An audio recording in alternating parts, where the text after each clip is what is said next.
'Cause I'm being followed by a moon shadow, moon shadow, moon shadow, leaping and hopping on a moon shadow, moon shadow, moon shadow. And if I ever lose my hands. And welcome to our session, where we are excited to share our journey in supporting districts with their implementation of comprehensive school-based mental health. I'm Lisa Lesselyoung from CESA 6 in Oshkosh, Wisconsin, where I am the director of the Social Emotional Learning Center. Together with my colleague Elizabeth, we co-developed and co-direct the Allies in Mental Health Education project. And I am Elizabeth Langto from CESA 7. In addition to what Lisa mentioned, I provide consulting and coaching to districts working to support diverse learners with complex needs. It's our hope today that during our time together, you will gain an understanding of the Allies in Mental Health Education, we're going to call it AMHE for short, implementation model developed to support school-based mental health within regional learning cohorts. We will describe the scope and sequence of the AMHE work, including specific learning activities and components, coaching processes, procedures, and activities, function and format of regional learning communities. We're going to explore the continuous improvement data collected from our teams and understand the impact, usability, and overall experience teams expressed about participating in the AMHE implementation model. We're also going to explore and analyze longitudinal project outcomes to see the impact of this model. And we're going to have the opportunity to learn from our missteps, which there were plenty of, and growth when we share out lessons learned. So this idea was sparked when we were finishing up another project that was focusing on supporting students with autism. That project also included multi-year partnerships with districts and on-site coaching. Districts expressed that they valued the coaching model of professional development and were feeling much more confident in meeting the needs of their students with autism.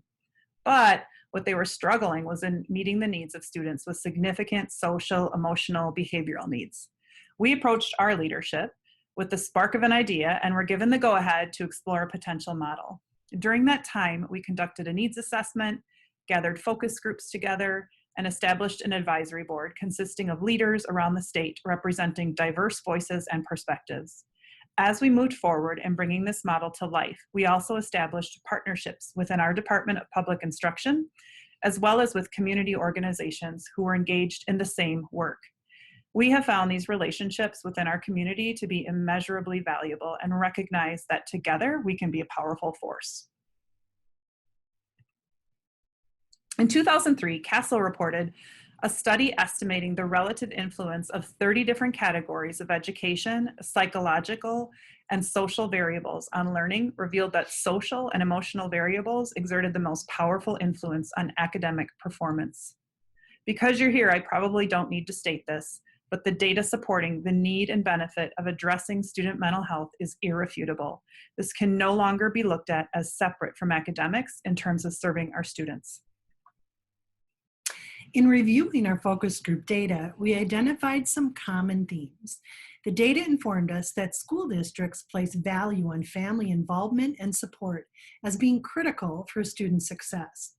The data also indicated that when staff are not approaching or responding to student needs in a consistent way, that student progress suffers. No surprise there. Many school districts felt that they were not yet identifying the root of the problem and were much more reactive than proactive in their approach to meeting student mental health needs. Our stakeholders described their experience with a one-size-fits-all approach to student mental health needs as ineffective. Hence, districts were looking for a more systemic approach to mental health supports and services. All districts recognized that punitive measures did not improve mental health struggles, yet they did not have a big enough bag of tricks to meet the needs within their school communities.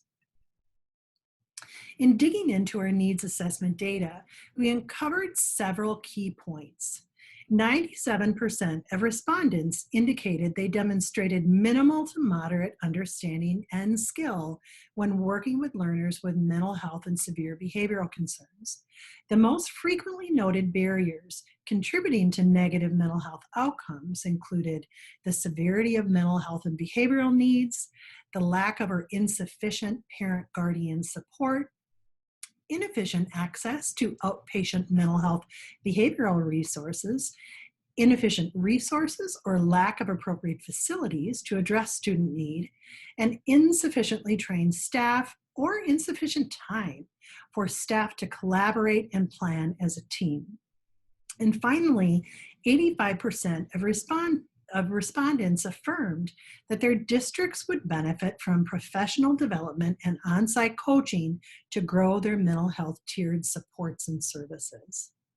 I think it's important to circle back to the statistic about lack of insufficient parent and guardian support, and to couch that in a place that it's not, the responsibility is not all on the parent or guardian, that as school systems, we also need to be exploring better ways and more effective ways to engage families. Absolutely. Thank you, Elizabeth. The Wisconsin Department of Public Instruction released their school mental health framework in 2015. This is a framework, and as such is intended to provide an outline of what comprehensive school mental health looks like.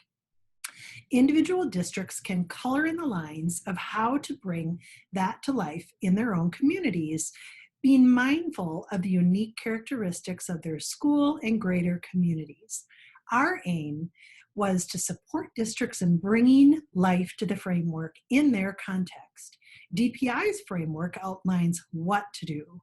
Our implementation model, AMHE, supports districts in how to do it.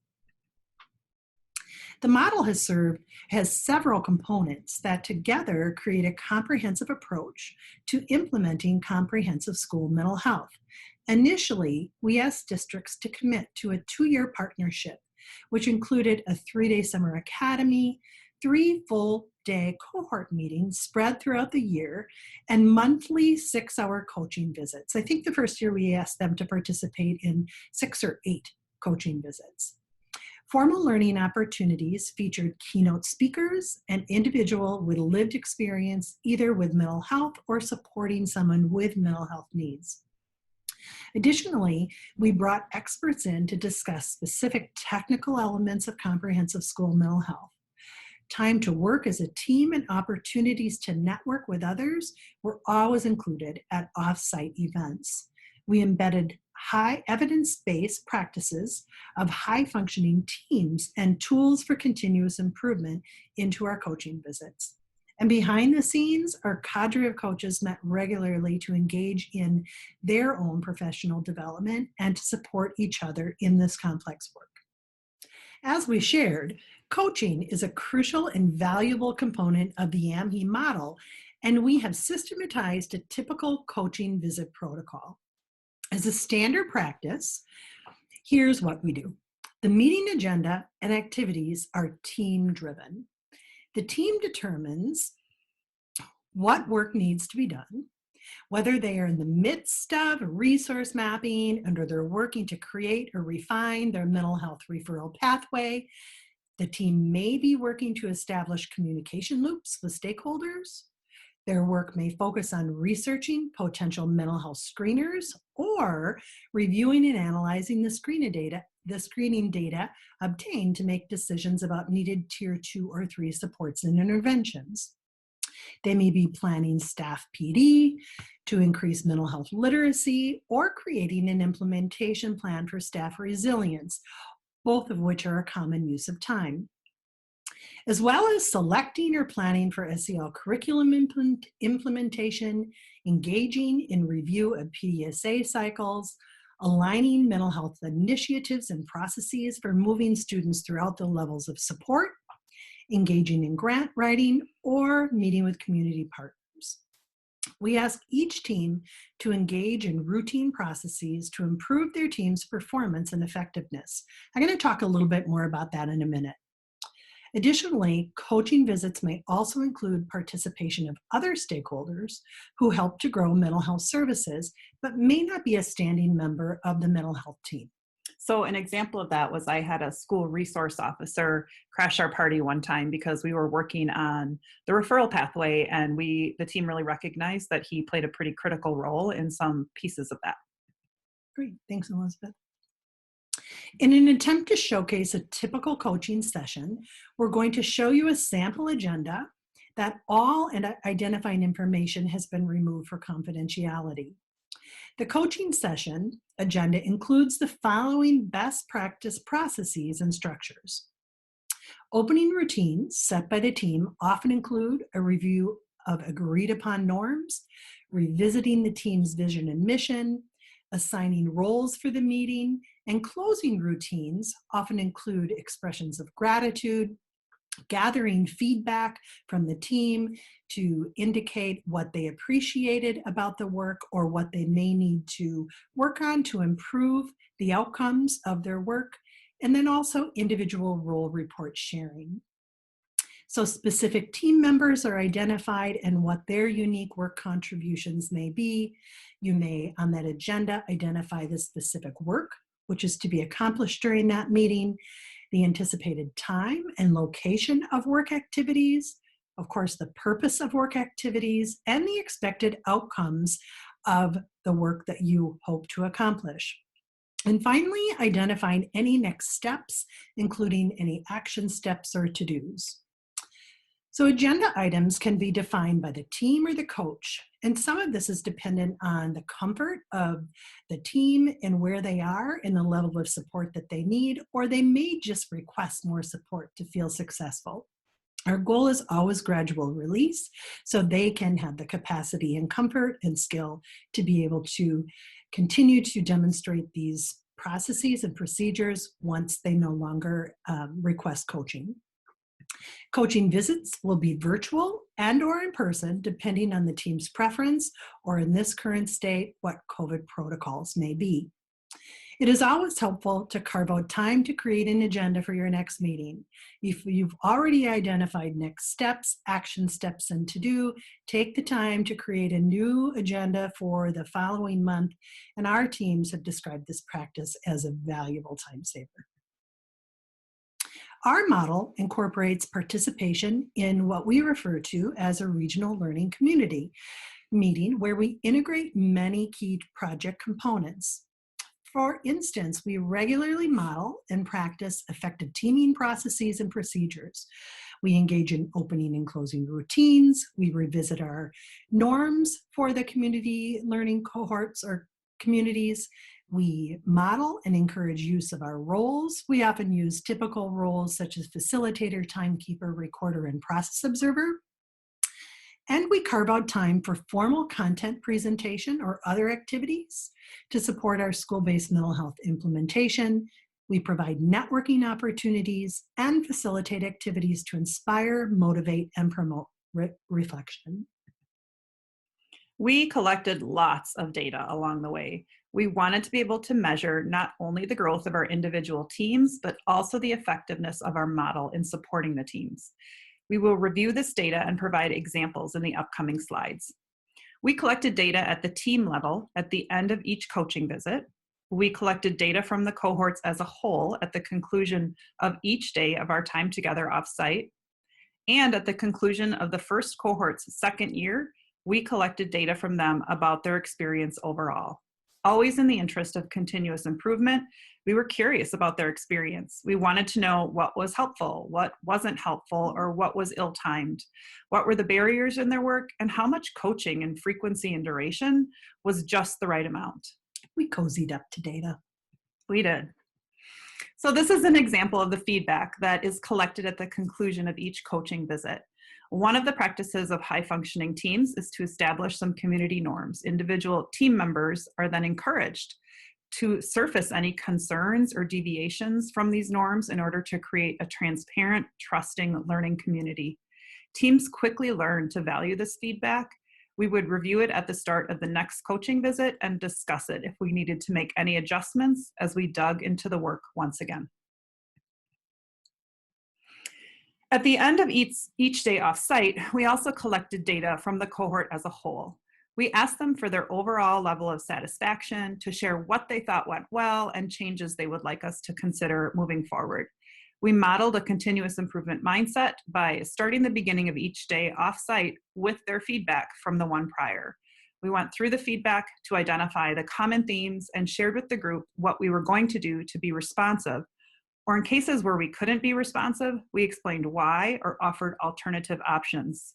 I don't know how many times we got the feedback that it was too cold, and we asked every time if they could turn up the heat. We also encouraged our participants to bring sweaters. This created a huge sense of shared shaping of our time together as a learning community. So I'm just going to give you a quick visual peek here at the data that we collected from the cohort. Just a quick visual picture, and then afterwards, Lisa is going to dig into some of the highlights with you. So I just kind of want to give you a visual picture of what that data looked like.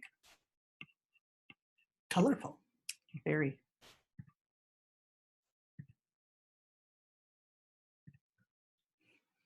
So as our first cohort was completing their second year of the project, we were eager to gather their feedback to inform how we might improve on this work at the project level moving forward. They delivered. We received significant feedback from this first group of 170 educators, which we continue to use to hone what our support looks like. And we're so thankful for that data moving forward. Using the scoring system on the slide, we asked participants to weigh in on the value of key model components, including use of team time, coaching, keynote presentations, time off-site for meetings in summer academy, networking, and formal content presentation. Overall, participants shared that they felt all components had merit, but they were united in recognizing that team time and coaching were the most critical elements in advancing their work. We also asked participants to share what they felt were the most critical topics of formal learning. They told us that they found information that helps us to understand our students better was most critical. In the beginning of our project, we tended to have more of a one-size-fits-all, trying to use our data to make assumptions about what informed assumptions or decisions about what they need. What we learned from this feedback was that different teams felt prioritize topics of content at different times. So interestingly, when we first presented on coaching, visit structure, processes, and the practices of high-functioning teams at a cohort meeting, we received pretty lukewarm reception. Some participants were not convinced this was relevant to their work. I was a little offended because that was my content. At that time, we think it was hard for them to understand the place those topics had in implementing comprehensive school mental health. However, as you can see over time, they grew to recognize the importance of taking the time to lay that strong foundation. So that was a win. It was a big win. Another critical data point was each team's perception of the most challenging aspects of implementation model components. We noted a high degree of variability from team to team. Although speculative, the variance may have been dependent on factors such as stage of implementation, effectiveness of the team, district prioritization and support of their work, or others. We were affirmed of our suspicions that time out of district was one of the greatest barriers for team members, and we're pleased to note that cost of participation was not a significant factor in teams' ability to grow a comprehensive school mental health system. Finally, we asked teams to share what they felt was the right amount of support. We wanted to know how much support they felt they needed to advance their work without it being burdensome. We analyzed coaching frequency, duration of coaching visits, and how long they felt they needed support in order to gain enough traction to continue to move forward. As you can see, participants had diverse opinions about how long they thought individual coaching visits should be. We suspect that it's reflective of the makeup of some of the teams. For example, in a large district, the team may be made up of largely pupil services staff and administration who are not as tied to classroom coverage as teaching staff. Smaller districts may find it easier to engage in smaller chunks of time that work for staff who have multiple responsibilities. Teams were also divided in the amount of time they felt they needed off-site to advance their work. 35% valued 5 to 6 days, 55% valued 2 to 3 days. So again, it was difficult for us if we had a one-size-fits-all approach to predict what teams' needs were. And teams were again split nearly down the middle when asked how many years they need support in order to grow and sustain their mental health system. A number of teams from Cohort 1 have opted to continue participating in this project in at least some capacity beyond their initial 2-year commitment. And I would say most of those are receiving coaching, support, and participation in the regional learning communities.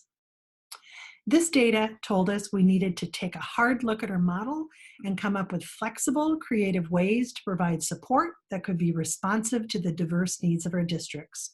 While we feel the first cohort was a success, we recognize the need to revisit our one-size-fits-all model. So we looked at this feedback and made some adjustments. And here's what we changed. We decreased the amount of time teams spent out of their districts. We provided opportunity for greater autonomy so that teams can choose to attend formal presentations on content that they find most helpful based on where they are in their journey. We created flexible meeting options. Pre-COVID, our intentions were to hold learning community meetings in smaller groups in a variety of geographic locations. Now we're offering on-site or virtual options for participation. We created a space for smaller groups to gather. Our teams wanted to learn from one another, but were often hesitant to share in large group setting. Smaller groups were less intimidating and teams felt more comfortable to share. We offered flexible coaching options in terms of the amount, frequency, and duration. We still need to have a discussion about the outcomes to make sure that the number of sessions or frequency or duration are going to help them build their school-based mental health system, because it can't just be built into coaching visits. It's a journey, not a race, and we know that implementation takes at least 3 to 5 years. We created an a la carte menu so that districts can prioritize how they spend their time, and we're also in the process of creating a library of examples and a roadmap for districts looking for more directive coaching. Along the way, we also collected some anecdotal data from our participants. There were some big ahas as participants wrapped up their first year in the project. Early on, we received frequent feedback that they wanted strategies. We responded to that feedback by reminding them that there are lots of places to go to gain that kind of knowledge, and that we were happy to connect them. And then we reoriented them to the work that we were tasked to do, to engage in systemic change or growth in order to support our students' mental health. This teacher summed up that realization perfectly when she said, "This project is not at all what I thought it was going to be. I thought I was going to learn how to handle the mental health needs of the students in my classroom, but now I see that it is bigger than that. We need a system in which everyone is equipped to support the mental health needs of each other." This participant expressed the value that she found in the methodical, systemic approach to this work when she said, "Overall, AMHE jump-started our district's work in mental health. I think it's fair to say that prior to AMHE, we had spent a lot of time just talking about the importance of mental health. But in the last 2 years, we've actually been doing some of the hard work to affect change in our community. So while the work continues, I don't think we'd have made the progress that we would have made without being a part of AMHE." So we had lots of discussions about data. We wanted to be sure that we could measure the impact and effectiveness of the AMHE model. And we believed it to be critical that teams were measuring out of the gate their individual progress on a systemic level. Districts are data powerhouses and certainly collect data that is reflective of individual student mental health. But we knew we were going to need a tool that would be able to measure the work on a system level. We felt that the SHAPE, the School Health Assessment and Performance Evaluation, fit this need perfectly. Not only did teams value the ability to measure their work, but the vetted tools for growth and improvement proved to be very helpful. To date, we have data from 3 cohorts representing more than 30 districts or school teams, all who have been supported for anywhere from 1 to 3 years. Most teams participate for at least 2. Initially, teams recognized their scores reflected that they had a lot of work to do. Many expressed confusion over what the assessment questions were even asking. By the time we took our second data point, teams expressed much more confidence. One team member stated, "I didn't even know what this question was asking 9 months ago, and now we're engaged in great discussion about it." We did not want to make any assumptions about the background knowledge of those of you joining us on this webinar. So for those of you who are unfamiliar with SHAPE, it is a free collection of tools and resources hosted by the National Center for School Mental Health at the University of Maryland School of Medicine. The website contains a number of assessments and targeted resources to support the measurement and growth of comprehensive school mental health. The web address is on the bottom of the slide. For those of you who are unfamiliar with this resource, I highly recommend checking it out. So we asked teams to complete the SHAPE at the start of their journey. This served as their baseline data. After that, teams completed the SHAPE at least annually, usually in the spring. Sometimes teams would elect to complete a domain or two if that's what they were focusing on at that time. In the fall of 2019, SHAPE released SHAPE 2.0. This made it a little more difficult to see a linear relationship in teams' growth, as 12 domains were condensed into 7 and other items were embedded into language around best practices. However, we also found that SHAPE 2.0 used more accessible language and eliminated some redundancy that was present in SHAPE 1.0. We say all of this to set the stage for the data we are about to share. So first, we provided teams with their own personal data summary. Teams expressed over and over again that they wanted to know how they were doing in relationship to their peers. We repeatedly emphasized that school mental health is not a competitive sport and that teams had different priorities and different areas of focus. In the end, when we compiled the data, we decided to share averages with each team. We felt that the team would see this data as affirming. If we felt in any way that sharing this was going to take the wind out of anyone's sails, we wouldn't have shared it. So with that, I'm going to share one sanitized teams example. So SHAPE divides their scoring categories. 1 or 2 is emerging, a 3 or 4 is progressing, and a 5 or 6 is mastery. You'll see in this example that the team's personal scores are in the colored boxes. So for example, the baseline data in teaming was 1.8. End of year 1, it was 3.4. And the end of year 2, it was 5.3. While the overall averages for cohort 1 at the end of their second year was 4.24. And this way they were able to look at their growth in all of the domains and also gauge where they felt they were in relationship to their peers. They had a lot to be proud of. They did. In addition to that team level data, we also aggregated the data of all the teams over the course of the 3 years of the project. That was no small task. This allowed us to examine the effectiveness and impact of the AMHE model. So I'm going to share a little bit of that with you here as well.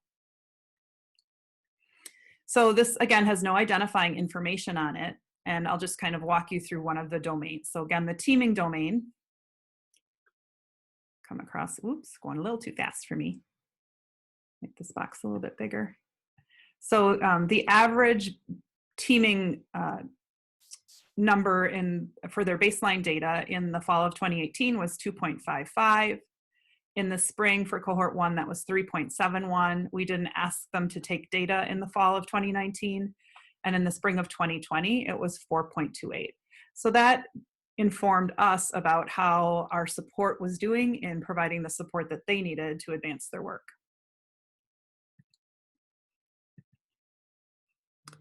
So we jumped into the unknown 3 years ago, and we are not afraid to share that our learning curve was steep. We learned a lot along the way. As we have already mentioned, a big takeaway was recognizing that a one-size-fits-all model is not responsive to individual district needs. Collecting feedback and being responsive was critical.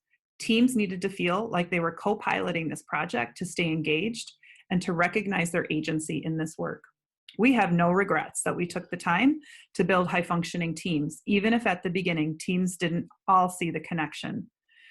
The right people need to be at the table, leaders and stakeholders. Nothing kills team engagement faster than having a bunch of people at the table who have no ability to make decisions. Many teams shifted in membership as they gained a greater understanding of their charge. This was encouraged and not personal. We also encouraged authentic family engagement and did have a team or two that had a parent community member as a full-fledged team member. It's important to help teams examine what they are already doing and how that fits into the work of comprehensive school mental health. Often teams can examine and adjust an existing practice so that this feels less like one more thing. We always encourage them to start with what you have. Teams were more comfortable in settings where they had the opportunity to network in smaller groups. Coaches need to be tuned into the coaching continuum. They need to be prepared to respond to a variety of teams' needs and preferences, particularly when it comes to more directive coaching. That gets requested when teams feel stuck or don't know where to go. We are working on creating a library of examples and a scope and sequence guidance from what we have learned. However, we still believe in the autonomy of teams, and we will continue to encourage innovative thinking that is supportive and responsive to the diverse needs of each school community. Now that we have our sea legs under us, we feel more confident embedding some of the formal learning into coaching visits, which allows us to lessen teams' time out of districts while still tackling the work in a systemic way. We learned a lot. So that sums up our experience in leveraging high impact strategies, primarily focused on coaching and the growing and learning communities to support districts in growing their comprehensive school mental health. Since this is a virtual format, we regret that we are unable to address any questions you may have, but Elizabeth and I welcome you to reach out if you have anything that we could do to help support your journey in this work. And our contact information is on the slide. Thank you for joining us. Lose my plow, lose my land. Oh, if I ever lose my hands, oh, I won't have to work no more. And if I ever lose my eyes, if my colors all run dry, yes, if I ever lose my eyes, oh, I won't have to cry no more. Yes, I'm being followed by a moon shadow, moon shadow, moon shadow, leaping and hopping on a moon shadow, moon shadow.